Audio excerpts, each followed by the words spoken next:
setelah banyak beredar video di berbagai media sosial, tentunya ini membuat banyak teman-teman saya atau banyak calon jamaah umroh semakin senang dan semakin termotivasi untuk berangkat ke Baitullah. Nah, saya Indah Hilbariah di sini hadir untuk memberikan semangat dan motivasi baru untuk teman-teman semuanya dengan berbagai tampilan video yang bisa mengajak teman-teman semuanya untuk makin semangat menuju ke Baitullah.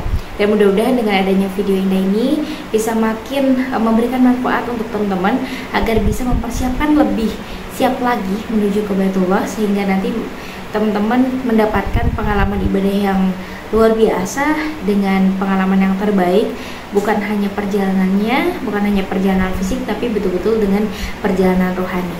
Dan insya Allah di video kali ini akan membahas tentang umroh dengan semangat baru, yang tentunya motivasi umroh ini hanya karena Allah Subhanahu wa Ta'ala, bukan karena hal-hal yang lainnya. Baik, untuk teman-teman yang sudah subscribe, terima kasih banyak. Dan yang teman-teman yang belum subscribe, mudah-mudahan teman-teman dengan hadirnya video ini bisa memberikan tertarik ya dengan adanya video ini, dan mudah-mudahan tertarik juga untuk subscribe dan menonton video-videonya yang lainnya. Dan jangan lupa untuk like, share, dan subscribe. Dan kalau bisa juga teman-teman boleh di remix ya video ini. Baik, untuk pembahasan kali ini kita akan membahas tentang motivasi umroh dengan semangat baru, yang tentunya akan ada beberapa pembahasan yang akan Indah share ke teman-teman semuanya, yang secara general lagi-lagi insya Allah, karena kalau untuk penjelasan secara khususnya teman-teman bisa nonton di video Indah sebelumnya, sudah ada jelas ya. Dan untuk di video kali ini teman-teman, Indah mengingatkan kembali bahwa motivasi umroh kita itu bukan karena diberangkatkan oleh orang lain, atau bukan karena usaha kita sendiri, bukan karena mendapatkan hadiah, bukan karena tertarik karena tetangga sudah berangkat umroh, tertarik karena teman-teman yang lain sudah berangkat umroh, keluarga sudah berangkat umroh tapi kita belum, tapi betul-betul karena apa? Wa atimul a'udzubillahi minasyaitonirrajim wa atimul hajja wal umrata lillah. Dan sempurnakanlah haji dan umrahmu hanya karena Allah Subhanahu wa Ta'ala. Jadi betul-betul untuk memenuhi panggilan Allah, betul-betul untuk datang ke sana itu karena Allah Subhanahu wa Ta'ala, bukan karena mau selfie, mau bikin konten, bukan karena hal-hal lainnya, tapi betul-betul karena Allah Subhanahu wa Ta'ala. Nah, bagaimana cara kita mengetahui agar aktivitas atau segala bentuk aktivitas kita menuju ke Baitullah itu karena Allah Ta'ala? Nah, kita menjadikan seluruh aktivitas itu karena untuk ibadah, hanya mengharapkan ridho Allah. Ketika kita membuat konten, kita mau share juga, saya niatkan ya Allah, saya untuk tahadus bin nikmah, dan semakin banyak yang termotivasi untuk Baitullah, boleh. Tapi lagi-lagi kita watimul hajja wal umrata lillah, karena Allah Subhanahu wa Ta'ala. Jadi kita fokuskan dulu untuk beribadah, mendekatkan diri kita kepada Allah Subhanahu wa Ta'ala, dan tentunya melakukan rukun-rukun umrohnya, kemudian amalan-amalan sunnahnya, amalan wajib dan sunnahnya, kemudian juga amalan-amalan yang dicintai Allah, yang mungkin kita anggap sepele tapi ternyata itu bisa kalau diistiqomahkan bisa menjadi jalan kita menuju ke surga. Nah, untuk di video kali ini juga ini akan membahas tentang apa sih sebetulnya teman-teman, kenapa kita bisa atau harus memiliki semangat baru tentang umroh ini gitu. Karena banyak di antara teman-teman yang lain yang sudah pernah berangkat, oh ternyata gini ya, ada hal-hal yang membuat kita menarik, tapi tertarik juga ada hal yang membuat kita takut kalau mau umroh. Nanti takut nih perbuatan kita ketika di Indonesia nanti bakal dibayar tunai ketika di Mekah, seperti itu. Terus lantas kalian jadi takut, terus lantas kita jadi takut untuk gak mau ke Baitullah. Harusnya dengan teman-teman mendapatkan informasi dari dan pengalaman dari teman-teman yang lain atau dari para jamaah lain, bisa semakin teman-teman semangat untuk memperbaiki diri sebelum teman-teman berangkat umroh. Jadi ada juga perbedaan ya teman-teman antara umroh dan haji. Jadi kalau teman-teman yang masih awam mungkin ya, ada beberapa para penonton di sini yang mungkin nggak tahu apa itu haji dan umroh, insya Allah next video Indah akan bahas. Tapi secara general Indah akan sampaikan bahwa umroh ini adalah ya ziarah ya. Jadi kita berkunjung, tapi bukan berkunjung di semua bulan ya, bulan yang ada di bulan Hijriah, dari mulai Muharram sampai Zul Hijjah itu boleh melaksanakan ibadah umroh.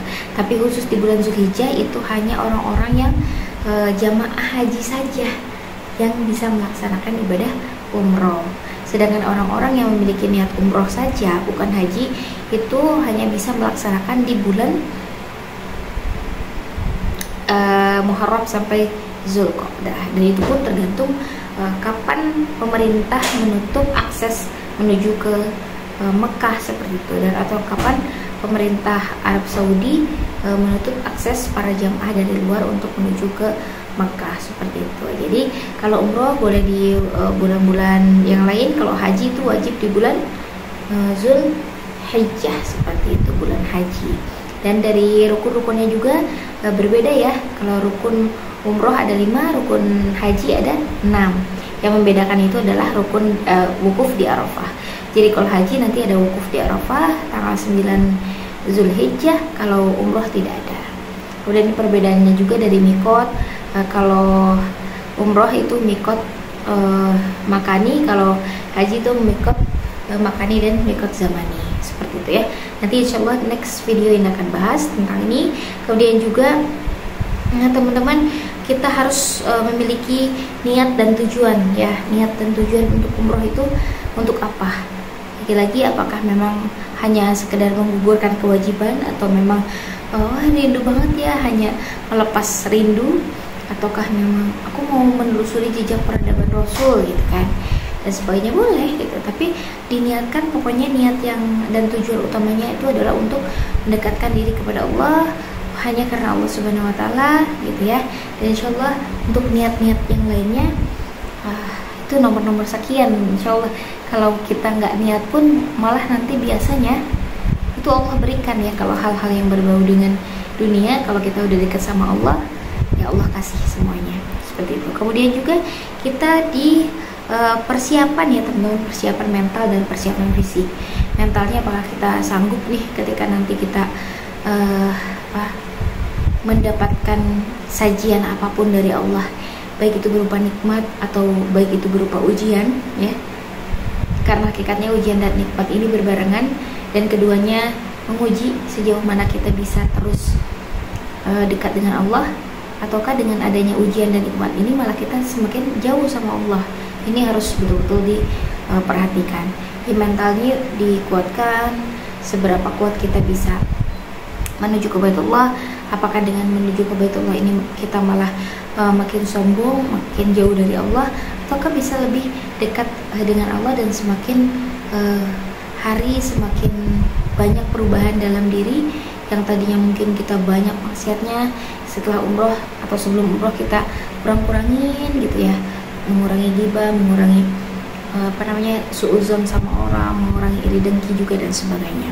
Kemudian dari segi fisiknya ya teman-teman, ya segi fisiknya itu latihan fisik, olahraga yang tadinya mungkin kita enak naik mobil, naik motor ya, coba gunakan kaki ini untuk terus melangkah ya, melangkah di jalan Allah, karena kita memiliki kaki dengan fungsi juga untuk berjalan, dan jadikan perjalanan itu untuk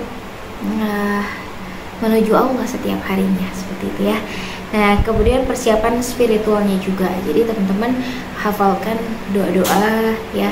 Kemudian dikumpulkan doa-doa khusus yang akan teman-teman bacakan. Kemudian kalau ada saudara, teman-teman kita atau siapapun itu yang menitip doa, boleh dikumpulkan, nanti teman-teman bacakan ketika di sana ya. Dan juga ibadah-ibadah yang mungkin teman-teman tuh belum tahu, ternyata kalau ibadah ini tuh utama banget ya kalau dilakukan di Masjidil Haram gitu, atau ketika di Masjid Nabawi, itu boleh dihafalkan dan disiapkan dari sekarang, dan nanti teman-teman bisa jadi terbiasa gitu ketika di Masjidil Haram.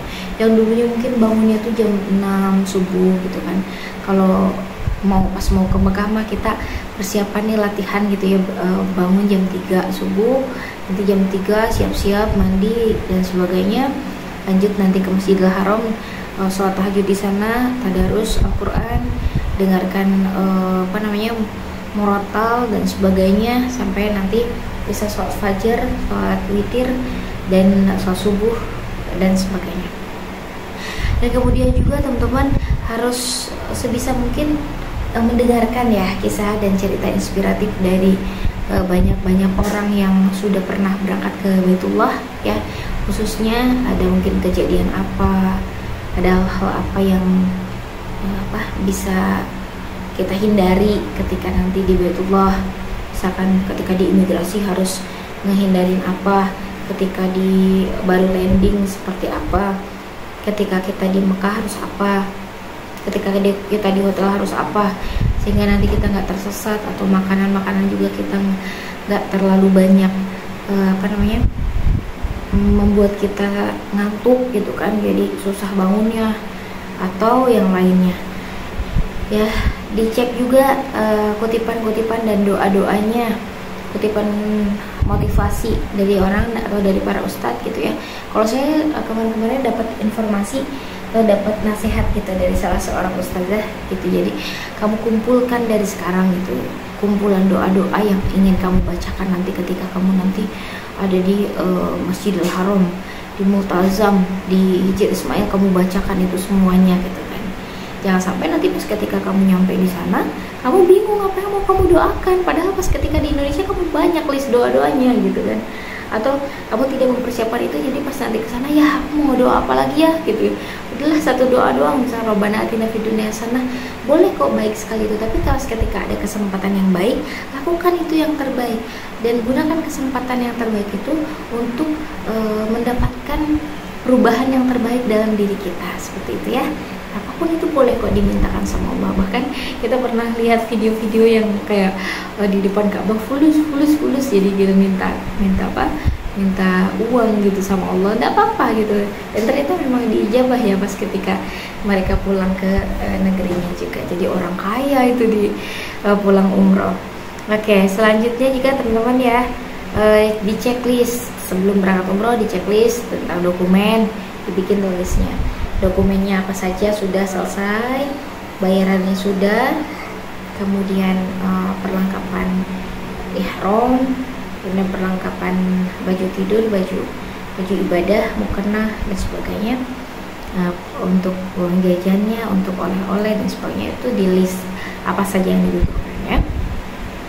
Dan termasuk mungkin nanti ada beberapa hal yang harus teman-teman persiapkan, ada beberapa hal yang teman-teman harus perhatikan selain teman-teman mempersiapkan dokumen, perlengkapan barang dan sebagainya. Salah satunya adalah tentang bagaimana teman-teman belajar tentang etika dan adab menuju ke Baitullah. Dan ini jangan sampai terlupa bahwa kita itu undangan, jadi kalau kita undangan harus tahu diri ya, tahu diri bahwa kita tuh diundang, kita menjaga adab kita menjaga etika kita juga menjaga kalau bisa nih, kalau kita undangan gitu ya, tamu undangan, mau bawa bekal apa dari rumah untuk dipersembahkan ke yang undang ya kan gitu. Jadi kalau misalkan ada undangan, ada yang undang kita, atau misalkan yang nikah nih ngundang kita mau bawa apa, amplop gitu kan, untuk dikasihkan ke yang undang gitu. Tapi jangan sampai kita nggak punya bekal apa-apa dari Indonesia gitu kan menuju ke Mekah. Pokoknya siapkan bekal kita, dan sebaik-baiknya bekal adanya bekal takwa gitu ya. Saja bekal takwanya apa saja ya kita persiapkan, bagaimana ibadahnya, amalan wajib dan amalan sunnahnya, dan kita senantiasa deketin Allah setiap hari. Ya Allah, ternyata mungkin sampai saat ini aku belum dipanggil-panggil, bisa jadi aku itu masih belum dekat sama Allah, belum kenal sama Allah, atau mungkin semakin jauh sama Allah ya. Jadi Allah nggak mau ngundang kita, jadi Allah malah lebih mau ngundang teman-teman kita, Allah lebih mau ngundang orang lain, Allah lebih mau ngundang orang-orang yang di sekitar kita tapi kita tidak. Itu jadi bahan introspeksi juga buat aku pribadi. Mungkin memang harus aku perbaiki dulu segala sesuatu setiap detiknya, agar senantiasa langkah yang aku jalani setiap hari itu menuju Allah gitu, menuju perbaikan. Itu saja yang bisa saya sampaikan, mudah-mudahan bermanfaat dan mudah-mudahan jadi bekal buat aku pribadi juga untuk semakin termotivasi menuju ke Baitullah. Insya Allah sih nggak akan pernah bosen ya meskipun sudah pertama kali, kedua kali. Dulu sih pernah kita berpikir, kan dia sudah umroh, kenapa dia mau berangkat lagi gitu kan. Ternyata memang ya kalau udah nyampe ke sana kita tuh kayak baterai handphone kita gunakan terus, kita tuh butuh dicas kan handphonenya. Nah seperti itulah jiwa aku gitu, seperti itulah jiwa teman-teman yang mungkin mau ke Baitullah lagi, harus dicas lagi ya. Itu saja yang bisa Anda sampaikan, mudah-mudahan bermanfaat, dan kalau ada kekurangan mohon dimaafkan. Jangan lupa like, share, dan subscribe. Wassalamualaikum warahmatullahi wabarakatuh. عروسة النور تاج البدر يبرزها نجما يشع